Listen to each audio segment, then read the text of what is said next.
Epstein ফাইলের ব্যাপারে আমরা মোটামুটি সবাই কম বেশি শুনেছি, সেই জন্য আমি নতুন করে আর কিছু বলছি না। ঠিক আছে, মূল কথায় আছি। মূল কথা হচ্ছে যেখানে একদম আমরা এই মুহূর্তে দেখতে পাচ্ছি যে ইন্ডিয়ান মিডিয়া একদম, যারা মেন স্ট্রিম মিডিয়া, একদম মেন স্ট্রিম মিডিয়া বলে যারা দালাল মিডিয়া, একদম টোটালি চুপ। মানে কোনো খবর নেই, এপস্টাইন ফাইল বলে কোনো ম্যাটারই করছে না।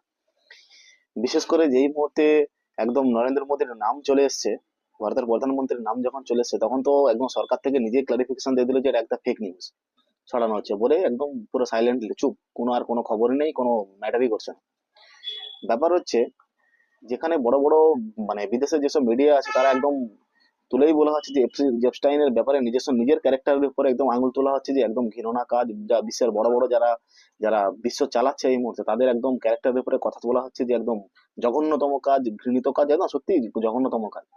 আমার কথা সেগুলো তো না, আমার কথা হচ্ছে জায়গায় যে এই এপস্টাইনের জায়গায় যদি এপস্টাইন যদি আজকে মুসলমান ধর্ম যদি মানুষ হতো, তাহলে আজকে বিশ্ব মিডিয়া বলো, আজকে ভারতবর্ষের মিডিয়াতে দিয়ে কি প্রভাব ফেলতো, সেটা একটা ভাবার বিষয়।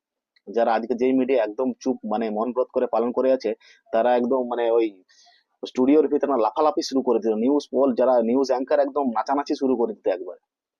যারা সকল যারা বিশেষজ্ঞ যারা বসে থাকে একদম মানে জাজমেন্ট করে, এই নিউজ চ্যানেলের ভিতরেই জাজমেন্ট করে যে কে ভুল কে ঠিক, তারা একদম মানে লাফালাফি নাচানাচি শুরু করে ফেলতো এখানে, যেমন জিহাদি আতঙ্কবাদী সেক্স র্যাকেট চালাচ্ছে, ইসলাম ধর্ম মানেই এটা।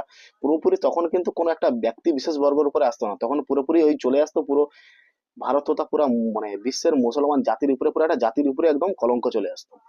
কিন্তু আজকে যখন দেখতে পাচ্ছে, যখন আমাদের অকাতের বাইরে যাদের নিয়ে কথা বলতে চাইছি আমরা একদম আমাদের মানে তাদের নিয়ে আমরা, আমাদের অযোগ্যতাই নেই তাদের কাছে, সেই জন্য টোটাল পুরো মিডিয়া চুপ।